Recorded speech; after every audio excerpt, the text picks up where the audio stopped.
मान लीजिए आपके घर कोई मोबाइल है, वो लगातार ख़राब हो रहा है और आप उसे लगातार बनवाए जा रहे हैं, पर लगातार बनवाने के बावजूद वो सही ढंग से नहीं चल रहा है। ऐसी स्थिति में मेरे आप जैसा कोई भी समझदार आदमी क्या करेगा? वो सिर्फ मोबाइल को बेचना पसंद करेगा, उस मोबाइल को किसी को बेच देगा। ठीक कुछ ऐसा ही इस समय भारत सरकार के साथ भी हो रहा है। भारत सरकार के पास कई कंपनियां ऐसी हैं जो कि लगातार नुकसान में हो रही हैं। उनके ऊपर सरकार लगातार इन्वेस्ट करती है, लगातार उन्हें लोन देती है, लगातार उन्हें पैसे देती है, यहाँ तक कि उनके एम्प्लॉयज़ को सैलरी भी देती है। लेकिन ये कंपनियाँ थोड़े बहुत लॉस नहीं, बम्पर लॉस में हैं और सरकार को हर साल करोड़ अरबों का चूना लगा रही हैं। नमस्कार दोस्तों, मैं हूं शिवांशु राय और इस समय आप मेरे यूट्यूब चैनल पर हैं और आज मैं बताऊंगा कि प्राइवेटाइजेशन का क्या फ़ायदा या क्या नुकसान है एक स्टूडेंट के तौर पे और एक आम नागरिक के तौर पे मैं बता पाऊंगा। और एक विज़न आप देखिएगा। सरकार ने 2019 के अपने बजट में ये घोषणा की थी कि वो 1 लाख करोड़ रुपए इस तरीके से जुटाएगी।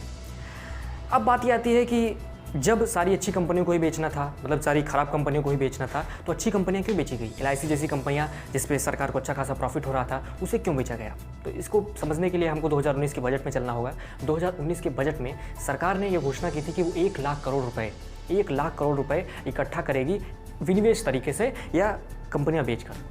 अब क्योंकि जो कंपनी खस्ता हाल है उसको बेचने पे उतना प्रॉफिट नहीं मिलेगा, इसलिए सरकार को मजबूरन ये फैसला लेना पड़ रहा है। लेकिन आखिर ऐसी क्या ज़रूरत है कि सरकार इतना ज़्यादा कंपनियों को बेच रही है या इतना ज़्यादा इन सारी कंपनियों को लगातार बेचती जा रही है? इसका क्या कारण है? 2017 में भारत सरकार ने एक बहुत बड़ा आर्थिक सुधार किया जिसका नाम है GST जब लगाया गया तो ये सोचा गया था कि इससे टैक्स कलेक्शन बढ़ेगा, सिस्टम में ज़्यादा पैसा आएगा, लेकिन ऐसा हुआ नहीं। और उससे जो झटका अर्थव्यवस्था को लगा उससे अभी भी अर्थव्यवस्था हमारी उबर रही है। हालांकि ये दौर आर्थिक सुधारों का है और जब आर्थिक सुधार हुए हैं थोड़ी बहुत मंदी आती है, काफ़ी प्रॉब्लम आती है और उसके बाद कोविड जैसी क्राइसिस, इन सब सीज़न के दौरान काफ़ी समस्याएं आएगी। लेकिन इसका ये मतलब नहीं है कि हमें निराश हो जाना चाहिए। सरकार काम कर रही है और सही भी है ये, लेकिन इसका अब मैं बताऊँगा कि एक आम आदमी के ऊपर क्या असर है और एक स्टूडेंट के ऊपर क्या असर है। एक आम आदमी के तौर पे देखते हैं। मान लीजिए आप कभी रेलवे में आपने यात्रा की हो, तो रेलवे में आप कैसा महसूस करते हैं? आपको लगता है रेलवे मेरा घर है। आप वहाँ पे आराम से जहाँ मन किया आपने थूक दिया, जहाँ मन किया आप बैठ गए, जहाँ मन किया आपने मूंगफली का छिलका फेंक दिया, जो भी आपको करने का मन करता है आप अपने मन से कर लेते हैं। लेकिन जब ये प्राइवेटाइज हो जाएगी तब आपको हर चीज़ की कीमत देनी होगी। आप बिना टिकट रेलवे में यात्रा नहीं कर सकेंगे। बेहतर प्रबंधन आपको देखने को मिलेगा, बहुत सारी चीज़ें आपके लिए बदल जाएंगी। हो सकता है जिन संस्थानों में आप बेहद ही कम पैसे में पढ़ ले रहे हों वहाँ पर आपको ऊंची फीसें देनी पड़े, महंगी फीसें देनी पड़े। लेकिन ये तो नुकसान हुए। फ़ायदे क्या हुए? फ़ायदा इसका ये होगा कि आपको अच्छी सर्विसेज मिलेगी। अभी तक सरकारी कार्यालयों में उदासीनता देखने को मिलती थी, लेकिन इसके लागू होने के बाद वो सक्रिय दिखेंगे। रेलवे में आमतौर पे अगर आप कभी उनके कर्मचारियों से मिलिए या तमाम मैंने सरकारी संस्थाओं में आप उनके कर्मचारियों से मिलिए तो वो ऐसे बात करते हैं या ऐसे मिलते हैं जैसे ये उनका घर की संपत्ति हो। लेकिन जब ये प्राइवेटाइज हो जाएगी तो कहीं ना कहीं उनके रवैये में भी एक सुधार आएगा, तो हमें हो सकता है बेहतर सर्विसेज मिलें।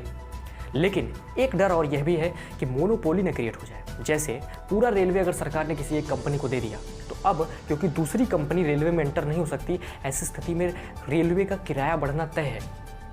तो सरकार को यहाँ पे क्या करना चाहिए? सरकार को स्पष्ट तौर पे गाइडलाइंस लानी चाहिए, यानी कंपनी ये खुद ना तय कर पाए कि किराया कितना रखना है। अभी तक जो सरकारी कंपनियां थी जैसे रेलवे है, ये भारत सरकार के इंटरेस्ट में काम करती थी और भारत सरकार जनता के इंटरेस्ट में, तो इनडायरेक्टली जनता का भला होता था, किसी भी स्कीम में जनता का नुकसान नहीं होता था, ये सरकार सुनिश्चित करती थी। लेकिन प्राइवेट हाथों में कंपनी का फ़ायदा हो ये देखा जाएगा, ना कि जनता का। तो हमारी आपकी जेबों से ये कंपनियाँ बाहर हो सकती हैं, ऐसा हो सकता है। बस सरकार को यहाँ पे एक चीज़ बचानी चाहिए कि किसी भी तरीके से मोनोपोली क्रिएट ना हो, किसी एक कंपनी का वर्चस्व ना हो जाए, वरना वो स्थिति बहुत ख़राब होगी। और प्राइवेटाइजेशन में जो खतरा बताया जाता है वो कैपिटलिस्ट, यानी भले ही कैपिटलिस्ट इकोनॉमी की तरफ हम बढ़ रहे हैं, पर जो सबसे बड़ा खतरा वो इसी बात का है। और दूसरी बात स्टूडेंट्स के लिए क्या इसमें फ़ायदा नुकसान है? अभी तक आप बहुत सारी भर्तियों को देखते होंगे कि सरकार कभी उन्हें चुनाव के समय करा रही है या चुनाव के पहले करा रही है, चुनाव के बीच में या 5 साल के अपने बीच के सालों के दौरान वो उसे कोर्ट में फंसा देती है। ऐसे बहुत सारे तिकड़म लगाए जाते हैं, वो सब पॉलिटिकल बातें हो गई। लेकिन अगर प्राइवेटाइज हो गया तो ये सरकार के हाथ से ऊपर चला जाएगा, मतलब सरकार का कोई कंट्रोल नहीं रहेगा। ऐसी स्थिति में इस बात की पूरी संभावना है कि कंपनियाँ अच्छे वर्कर्स अपने लिए ढूंढेंगी, इसलिए रोजगार बढ़ेगा। एक स्टूडेंट के तौर पे हमारे लिए रोजगार की बेहतर संभावनाएं होंगी।